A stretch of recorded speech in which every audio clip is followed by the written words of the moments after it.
अब देखो यार, अगर तुम लोग AEW के हार्डकोर फैन हो तो ये वीडियो तुम्हारे लिए होने वाली है, क्योंकि गाइज AEW की तरफ से आज यहाँ पर AEW का नया CEO अनाउंस कर दिया गया है। क्रिस जेरिको क्रूज पर AEW के पेपर व्यू होने को लेकर जेरिको की तरफ से बहुत बड़ी अपडेट आ चुकी है। नाइगल मैकगिनिस के AEW पर रिटर्न होने को लेकर नाइगल मैकगिनिस ने काफी बड़ा खुलासा कर दिया है। माइक सैंटाना के AEW के लीव करने के रियल रीजन को लेकर माइक सैंटाना की तरफ से बहुत ही बड़ी अपडेट आ रही गए। बडी मैथ्यू के AEW में करियर को लेकर रिया रिप्ली का काफी बोल्ड स्टेटमेंट आ चुका है। तो गाइज वहीं CML रेसलिंग में BCC के अपकमिंग डेब्यू मैच के अंदर BCC के मेंबर के इंजर्ड होने की वजह से मैच के अंदर बहुत ही बड़ा चेंज हो चुका है। तो गाइज चलिए बिना किसी देरी के शुरू करते हैं इस वीडियो को। और गाइज सबसे पहले बात करेंगे AEW के न्यू CEO की। और बात करें यहाँ पर AEW की, तो गाइज ये बात तो हम सभी लोगों को मालूम है। करंटली AEW कंपनी के CEO, जनरल मैनेजर और चेयरमैन, इन सभी पोजीशन के ऊपर टोनी खान बैठे हुए हैं। और इसके अलावा AEW कंपनी के अंदर QT मार्शल, यंग बक्स सहित काफी सारे अलग अलग डिपार्टमेंट के अंदर AEW कंपनी में काफी सारे EVP काम कर रहे गए। बट गाइज यही अब आज AEW कंपनी की तरफ से AEW कंपनी के ब्रांड न्यू CEO को अनाउंस कर दिया गया है। और गाइज यहाँ पर AEW ने ऑफिशियल प्रेस रिलीज करके इस चीज को ऑफिशियली अनाउंस कर दिया है कि WWE के फॉर्मर एम्प्लॉय कोसा इर्बे AEW कंपनी को चीफ ऑपरेटिंग ऑफिसर के तौर पर ज्वाइन कर चुके गए। और वैसे तो मैंने आपको ये बात 2 महीने पहले ही बताई थी कि AEW कंपनी ने कोसा इर्बे को हायर कर लिया है। बट गाइज आज यहाँ पर 2 महीनों के बाद AEW कंपनी ने ऑफिशियली ये अनाउंस कर दिया है कि कोसा इर्बे AEW कंपनी को फुल टाइम ज्वाइन कर चुके गए। और वो यहाँ पर AEW कंपनी के अंदर चीफ ऑपरेटिंग ऑफिसर के तौर पर काम करेंगे, जिस पोजीशन पर पहले ट्रिपल एच WWE पर काम किया करते थे। और गाइज AEW कंपनी के अंदर काफी सारे बड़े डिसीजन के अंदर कोसा इर्बे का मेन रोल होने वाला है। वेल देखना बहुत ही दिलचस्प होने वाला है कि कोसा इर्बे AEW कंपनी पर कैसा काम करते गए। बट गाइज जहां तक बात रही WWE और AEW की, तो गाइज यहीं अब AEW में नाइगल मैकगिनिस के कमेंटेटर के तौर पर ज्वाइन करने के बाद नाइगल मैकगिनिस ने फाइनली AEW पर इनके इन-रिंग रिटर्न को लेकर बात की गई। जहां पर नाइगल मैकगिनिस का ये कहना है कि वैसे तो नाइगल मैकगिनिस को रेसलिंग से रिटायर हुए काफी लंबा टाइम हो चुका है, बट गाइज कुछ दिनों पहले नाइगल मैकगिनिस रिंग के अंदर उनकी ट्रेनिंग कर रहे थे। और जब यहाँ पर नाइगल मैकगिनिस ट्रेनिंग कर रहे थे तो उन्हें यहाँ पर रिंग के अंदर कोई भी प्रॉब्लम नहीं हुई। और गाइज इसलिए वो यहाँ पर चाहे तो एक मैच के लिए रिंग रिटायरमेंट से बाहर आ सकते गए। और गाइज जब यहाँ पर नाइगल मैकगिनिस से ये पूछा गया कि क्या वो यहाँ पर इस साल के ऑल इन के ऊपर अमेरिकन ड्रैगन ब्रायन डेनियल्सन को ड्रीम मैच में फेस करेंगे, तो गाइज नाइगल मैकगिनिस जवाब देकर ये कहते गए कि अगर वो चाहे तो ब्रायन को आराम से फेस कर सकते गए। बट गाइज उन्हें नहीं लगता है कि उन्हें ब्रायन से लड़ने की कोई भी जरूरत है। और गाइज जिस तरीके से नाइगल मैकगिनिस ने उनके इंटरव्यू के अंदर उनके इंजरी को लेकर बात की गई, उसको देखकर तो इस चीज के चांसेस और भी ज्यादा लग रहे गए कि पॉसिबली इस साल ऑल इन के ऊपर नाइगल मैकगिनिस रिंग के अंदर उनका रिटर्न करेंगे और वो यहाँ पर अमेरिकन ड्रैगन ब्रायन डेनियल्सन को फेस करेंगे।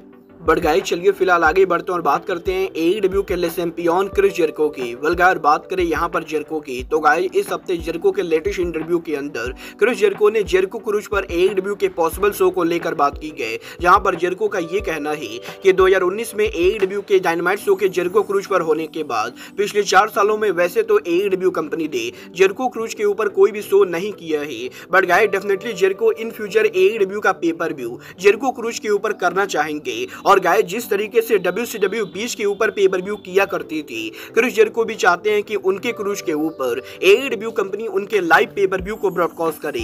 और गाइस यहां पर जेरिको पर्सनली ये बिलीव करते गए कि AEW कंपनी का क्रूज के ऊपर पेपर व्यू करना AEW के फैंस को काफी ज्यादा पसंद आएगा। और वो यहां पर डेफिनेटली फ्यूचर में जेरिको क्रूज के ऊपर AEW कंपनी का पेपर व्यू देखना चाहेंगे। वेल गाइस यहां पर मुझे तो कहीं से भी नहीं लगता है कि AEW को गलती से भी किसी क्रूज के ऊपर पेपर व्यू करना चाहिए, क्योंकि गाइज अगर यहां पर AEW किसी क्रूज पर पेपर व्यू करती गए तो ना तो पेपर व्यू से AEW कंपनी अटेंडेंस से पैसे बना पाएगी और ना ही पेपर व्यू को AEW सही तरीके से लाइव ब्रॉडकास्ट कर पाएगी। और अगर यहां पर टोनी खान जेरिको के झांसे में आके गलती से फ्यूचर में क्रूज के ऊपर पेपर व्यू करने का सोच रहे गए तो गाइज ये AEW कंपनी को काफी भारी पड़ने वाला है।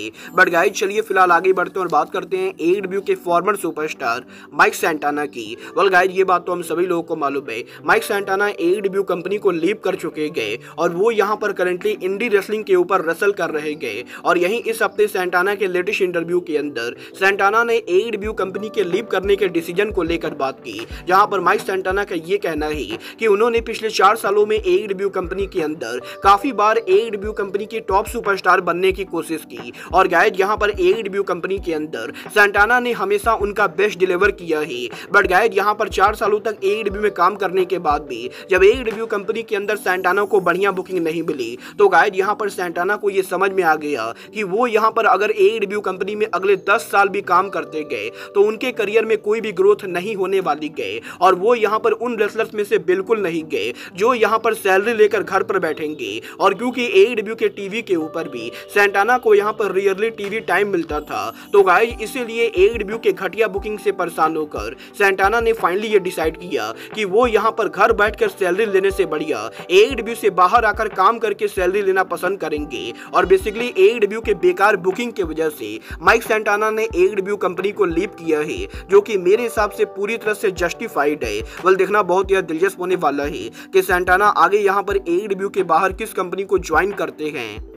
बट गाइस चलिए फिलहाल आगे बढ़ते हैं और बात करते हैं CML रेसलिंग में BCC के अपकमिंग डेब्यू मैच की। वेल गाइस ये बात तो मैं आपको ऑलरेडी बता चुका हूँ। अब से यहाँ पर मात्र 2 दिनों के अंदर अरीना मैक्सिको में BCC उनका डेब्यू करने वाले गए और यहाँ पर 29 मार्च के ऊपर BCC CML में उनके डेब्यू मैच के अंदर मैक्सिको के some of the most popular wrestler Mistico Volador, Blue Panther और अल्टिमो गुरेरो को फेस करने वाले गए। और यहीं CML रेसलिंग में BCC के इस मैच के अंदर ओरिजिनली यहाँ पर BCC के चारों member John Moxley, Claudio Castagnoli, Wheeler Yuta and Bryan debut करने वाले थे। बट गाइज क्योंकि व्हीलर यूटा अभी भी इंजर्ड चल रहे गए तो गाइज व्हीलर यूटा के इंजरी की वजह से टोनी खान ने अब यहां पर इस मैच को चेंज कर दिया है। और गाइज टोनी खान ने इस चीज को कंफर्म किया है कि व्हीलर यूटा के इंजर्ड होने की वजह से व्हीलर यूटा CML के शो पर डेब्यू नहीं कर सकते गए और इसीलिए व्हीलर यूटा के जगह अब AEW की तरफ से BCC के साथ AEW सुपरस्टार मैट साइडल जाएंगे। और अब यहां पर 29 मार्च के ऊपर हमें यहाँ पर BCC का डेब्यू तो देखने को मिलेगा। बट गाइस यहाँ पर व्हीलर यूटा की जगह मैट साइडल, ब्रायन क्लॉडियो और जॉन मॉक्सली के साथ टीम अप करेंगे। वेल गाइस देखना बहुत ही दिलचस्प होने वाला है कि BCC के CML में डेब्यू मैच के अंदर BCC को विक्ट्री हासिल होती है या नहीं। बट गाइस चलिए फिलहाल आगे बढ़ते और बात करते हैं WWE की करंट वुमेन चैंपियन रिया रिप्ली की।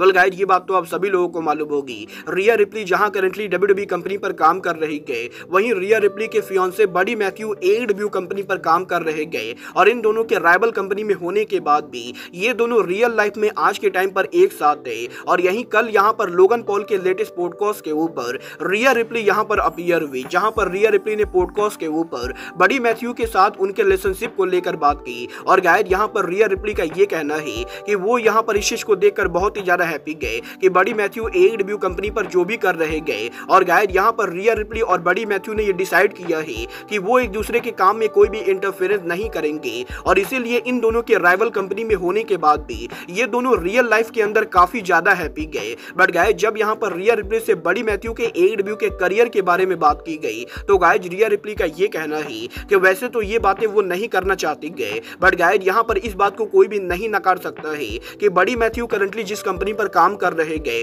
वो कंपनी WWE के मुकाबले छोटी कंपनी गए और रिया रिप्ली करंटली जिस कंपनी पर काम कर रहे गए वो कंपनी बडी मैथ्यू के कंपनी के मुकाबले बहुत ही बड़ी कंपनी गए। और गाइज इसीलिए बडी मैथ्यू और रिया रिप्ली के अंदर Riya Ripley currently higher position पर काम कर रही गए। और गाइज कुछ इस तरीके से रिया रिप्ली के बडी मैथ्यू की कंपनी AEW के बेइज्जती करने के बाद अब सोशल मीडिया पर AEW के मार्क काफी ज्यादा पागल हो चुके गए और काफी सारे AEW के फैंस के द्वारा रिया रिप्ली को गालियां दी जा रही गए। वेल गाइज मेरे हिसाब से तो रिया रिप्ली ने कुछ भी गलत नहीं बोला है, क्योंकि गाइज ये बात तो फैक्ट है कि AEW WWE के मुकाबले बहुत ही छोटी कंपनी गए। और गाइज यहाँ पर WWE और AEW के अंदर जहां रिया रिप्ली WWE कंपनी के वुमेन डिवीजन को डोमिनेट कर रहे गए वहीं बडी मैथ्यू ट्रियोज मैच के अंदर अपना टाइम बर्बाद कर रहे गए। और इसीलिए मुझे रिया रिप्ली की बातों को कोई भी गलत नहीं लगता है। वाला आपको क्या लगता है, रिया रिप्ली का AEW को छोटी कंपनी कॉल आउट करना रिया रिप्ली का सही डिसीजन था या नहीं? आप लोग मुझे कमेंट करके बताएंगे। बट गाइज अब आज के इस वीडियो में बस इतना ही। मैं मिलता हूं आपसे अपने अगले वीडियो में। बट गाइज तब तक के लिए good bye, good night and bang.